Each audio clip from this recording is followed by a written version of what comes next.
আপনি কি কখনো ভেবে দেখেছেন কেন কিছু মানুষ খুব বেশি কথা না বলেও অন্যের মনে একটা আলাদা জায়গা তৈরি করে নিতে পারেন? কেন কারও উপস্থিতি, কথা বলার ধরন, ব্যবহার কিংবা ব্যক্তিত্ব খুব সহজেই অন্যের দৃষ্টি আকর্ষণ করে? আসলে কাউকে প্রভাবিত করার বিষয়টি শুধু সুন্দর কথা বলা, বারবার মেসেজ করা কিংবা অতিরিক্ত প্রশংসা করার মধ্যে সীমাবদ্ধ নয়। মানুষের মন অনেক বেশি জটিল। একজন মানুষের আচরণ, আত্মবিশ্বাস, ব্যক্তিত্ব, কথাবার্তা এবং সবচেয়ে গুরুত্বপূর্ণ বিষয়, সে অন্য মানুষকে কতটা সম্মান করে, এসবের সম্মিলিত প্রভাবই তার প্রতি আকর্ষণ বা ভালো ধারণা তৈরি করতে পারে। বিশেষ করে যখন বিষয়টি একজন বিবাহিত নারীকে নিয়ে, তখন ব্যাপারটি আরও সংবেদনশীল। কারণ এখানে শুধু আপনার পছন্দ বা আপনার অনুভূতিই গুরুত্বপূর্ণ নয়, তার নিজের ইচ্ছা, ব্যক্তিগত সীমারেখা, তার দাম্পত্য সম্পর্ক এবং তার মানসিক স্বস্তির বিষয়টিও সমান গুরুত্বপূর্ণ। তাই আজকের ভিডিওতে আমরা এমন কোনো কৌশল নিয়ে কথা বলবো না, যার মাধ্যমে কাউকে গোপনে প্রভাবিত করা, তার দুর্বলতার সুযোগ নেওয়া কিংবা তার সংসারের সমস্যা তৈরি করা যায়। বরং আমরা আলোচনা করব একজন মানুষ হিসেবে কিভাবে এমন ব্যক্তিত্ব তৈরি করা যায়, যার ব্যবহার স্বাভাবিকভাবেই অন্যের কাছে সম্মানজনক ও আকর্ষণীয় মনে হয়। মনে রাখবেন, আকর্ষণ কখনো জোর করে তৈরি করা যায় না। আপনি যত বেশি কাউকে নিজের প্রতি আকৃষ্ট করার চেষ্টা করবেন, তত বেশি আপনার আচরণ কৃত্রিম মনে হতে পারে। কিন্তু আপনি যদি নিজের ব্যক্তিত্বকে সুন্দর করেন, আত্মবিশ্বাসী হন, ভদ্রভাবে কথা বলেন, অন্যের কথা মন দিয়ে শোনেন এবং তার সীমারেখাকে সম্মান করেন, তাহলে মানুষ আপনার সম্পর্কে স্বাভাবিকভাবেই একটি ভালো ধারণা তৈরি করতে পারে। আর একটা বিষয় খুব গুরুত্বপূর্ণ, কাউকে পছন্দ করা আর তাকে পাওয়ার চেষ্টা করা এক বিষয় নয়।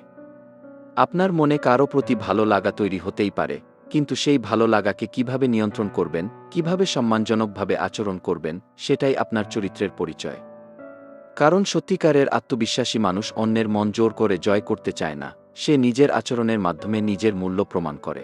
তাই আজকের ভিডিওটি শুধু একজন বিবাহিত নারীকে ইমপ্রেস করার বিষয় নয়, বরং এই ভিডিও থেকে আপনি শিখতে পারবেন কিভাবে আপনার কথাবার্তা, ব্যবহার, আত্মবিশ্বাস এবং ব্যক্তিত্বকে এমনভাবে গড়ে তুলবেন যাতে মানুষ আপনার পাশে নিজেকে নিরাপদ, স্বাচ্ছন্দ্যপূর্ণ এবং সম্মানিত মনে করে। ভিডিওটি শেষ পর্যন্ত দেখুন, কারণ শুরুতেই যে বিষয়গুলো সাধারণ মনে হতে পারে, তার মধ্যেই লুকিয়ে আছে মানুষের সঙ্গে সুস্থ ও সম্মানজনক সম্পর্ক তৈরি করার সবচেয়ে গুরুত্বপূর্ণ শিক্ষা। ১. নিজের ব্যক্তিত্বকে আকর্ষণীয় করুন। কাউকে ইমপ্রেস করার প্রথম এবং সবচেয়ে গুরুত্বপূর্ণ বিষয় হল নিজেকে এমন একজন মানুষ হিসেবে গড়ে তোলা, যার ব্যক্তিত্ব নিজেই সম্মান তৈরি করে। অনেকেই মনে করেন কাউকে পছন্দ হলে তাকে বারবার মেসেজ করতে হবে, সবসময় তার খোঁজ নিতে হবে, অতিরিক্ত প্রশংসা করতে হবে কিংবা তার মন পাওয়ার জন্য নিজের আচরণ পরিবর্তন করতে হবে। কিন্তু বাস্তবে অতিরিক্ত চেষ্টা অনেক সময় উল্টো বিরক্তির কারণ হতে পারে। আপনার নিজের জীবন, নিজের লক্ষ্য, নিজের কাজ এবং নিজের আত্মসম্মান থাকা প্রয়োজন। আপনি যদি সারাক্ষণ একজন মানুষকে কেন্দ্র করে ভাবেন, তাহলে আপনার আত্মবিশ্বাস ধীরে ধীরে কমে যেতে পারে। বরং নিজের কাজ, দক্ষতা, জ্ঞান এবং ভবিষ্যৎ নিয়ে মনোযোগী হন। একজন আত্মবিশ্বাসী মানুষ কারও মনোযোগ পাওয়ার জন্য অস্থির হয়ে ওঠে না। সে স্বাভাবিকভাবে কথা বলে, প্রয়োজন হলে সাহায্য করে, কিন্তু নিজের সম্মান বিসর্জন দেয় না। আর এখানে একটি বিষয় অবশ্যই মনে রাখতে হবে, তিনি যেহেতু বিবাহিত, তাই আপনার ব্যক্তিত্বের সবচেয়ে গুরুত্বপূর্ণ অংশ হবে তার ব্যক্তিগত সীমারেখা এবং দাম্পত্য সম্পর্কের প্রতি সম্মান দেখানো। কারও প্রতি ভালো লাগা থাকতেই পারে, কিন্তু সেই ভালো লাগাকে সম্মানজনক সীমার মধ্যে রাখা, এটাই পরিণত মানসিকতার পরিচয়। ২. মনোযোগ দিয়ে কথা শুনুন। কাউকে ভালো লাগলে আমরা অনেক সময় শুধু নিজের কথাই বলতে চাই। নিজের গুণ, নিজের সাফল্য, নিজের গল্প, সবকিছু তাকে জানাতে ব্যস্ত হয়ে পড়ি।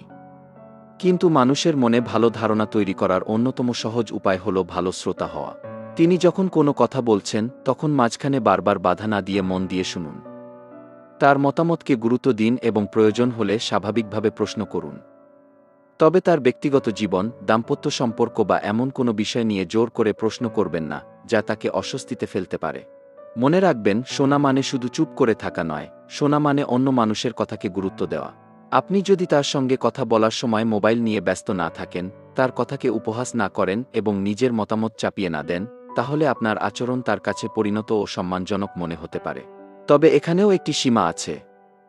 ভালো শ্রোতা হওয়া মানে কারও ব্যক্তিগত দুর্বলতা খুঁজে বের করে সেটাকে নিজের সুবিধার জন্য ব্যবহার করা নয়, বরং তার কথা শুনে তাকে সম্মান করা। কারণ সত্যিকারের আকর্ষণ তৈরি হয় কৌশল দিয়ে নয়, চরিত্র ও ব্যবহারের মাধ্যমে। ৩. অতিরিক্ত প্রশংসা নয়, সত্যিকারের সম্মান দিন। অনেকেই মনে করেন কাউকে ইমপ্রেস করার সবচেয়ে সহজ উপায় হল বারবার প্রশংসা করা। কিন্তু অতিরিক্ত প্রশংসা অনেক সময় স্বাভাবিক না হয়ে কৃত্রিম মনে হতে পারে।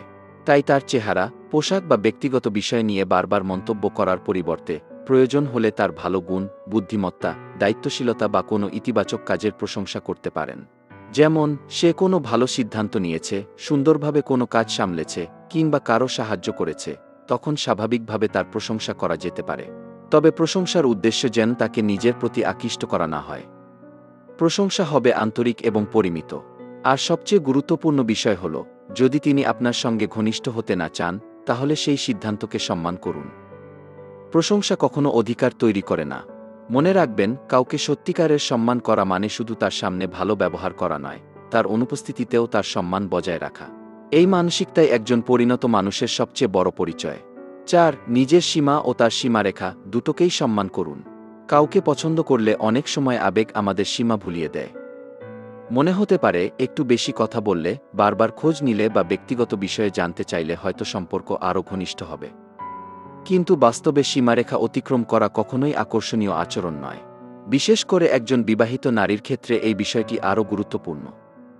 তিনি যদি স্পষ্টভাবে জানান যে তিনি শুধু বন্ধুত্বপূর্ণ বা স্বাভাবিক সম্পর্ক রাখতে চান, তাহলে সেই সীমাকে সম্মান করাই উচিত।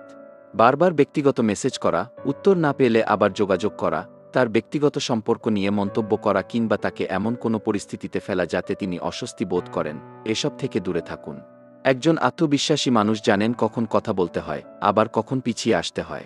মনে রাখবেন, কাউকে সম্মান করার সবচেয়ে বড় প্রমাণ হল, সে যখন কি না বলে, তখনও আপনি তার সিদ্ধান্তকে সম্মান করতে পারেন। কারণ সত্যিকারের ব্যক্তিত্ব কাউকে নিজের করে নেওয়ার মধ্যে নয়, বরং অন্য মানুষের স্বাধীনতা ও সিদ্ধান্তকে সম্মান করার মধ্যেই প্রকাশ পায়। আউটরাও। তাহলে বন্ধুরা, আজকের আলোচনার সবচেয়ে গুরুত্বপূর্ণ কথাটা হল, কোনো বিবাহিত নারীকে ইমপ্রেস করার জন্য কোনো গোপন কৌশলের প্রয়োজন নেই। বরং নিজেকে এমন একজন মানুষ হিসেবে গড়ে তুলুন, যার ব্যক্তিত্ব, ব্যবহার, আত্মবিশ্বাস এবং সম্মানবোধ অন্যের কাছে স্বাভাবিকভাবেই ভালো লাগে। কারো প্রতি ভালো লাগা তৈরি হতে পারে, কারো সঙ্গে কথা বলতে ভালো লাগতে পারে, এগুলো মানুষের স্বাভাবিক অনুভূতি। কিন্তু সেই অনুভূতির কারণে অন্যের ব্যক্তিগত জীবন, দাম্পত্য সম্পর্ক কিংবা মানসিক শান্তিতে আঘাত করা কখনোই ঠিক নয়। মনে রাখবেন, কাউকে পাওয়ার চেয়ে নিজের চরিত্রকে সুন্দর করা অনেক বেশি গুরুত্বপূর্ণ। আপনি যদি ভদ্রভাবে কথা বলেন, মন দিয়ে শুনতে পারেন, নিজের জীবন নিয়ে ব্যস্ত থাকেন, অন্যের সীমারেখাকে সম্মান করেন এবং নিজের আত্মসম্মান বজায় রাখেন, তাহলে সেটাই আপনার সবচেয়ে বড় পরিচয় হয়ে উঠবে। আর যদি কোনো মানুষ আপনার প্রতি আগ্রহী না হন, তাহলে তাকে পরিবর্তন করার চেষ্টা করবেন না। তার সিদ্ধান্তকে সম্মান করুন এবং নিজের পথেই এগিয়ে যান। কারণ ভালোবাসা বা আকর্ষণ কখনো জোর করে পাওয়া যায় না, দুজন মানুষের স্বাধীন ইচ্ছা ও সম্মতির মাধ্যমেই একটি সুস্থ সম্পর্ক তৈরি হয়। শেষে একটা কথা মনে রাখবেন, অন্যের মন জয় করার সবচেয়ে বড় কৌশল হল, আগে নিজের চরিত্রকে এমনভাবে গড়ে তোলা, যাতে আপনাকে সম্মান করার জন্য কাউকে বাধ্য করতে না হয়। ভিডিওটি ভালো লাগলে অবশ্যই লাইক করুন, আপনার মতামত কমেন্টে জানান এবং এমন আরও সম্পর্ক ও মনোবিজ্ঞান ভিত্তিক ভিডিও পেতে চ্যানেলটি সাবস্ক্রাইব করে পাশে থাকুন।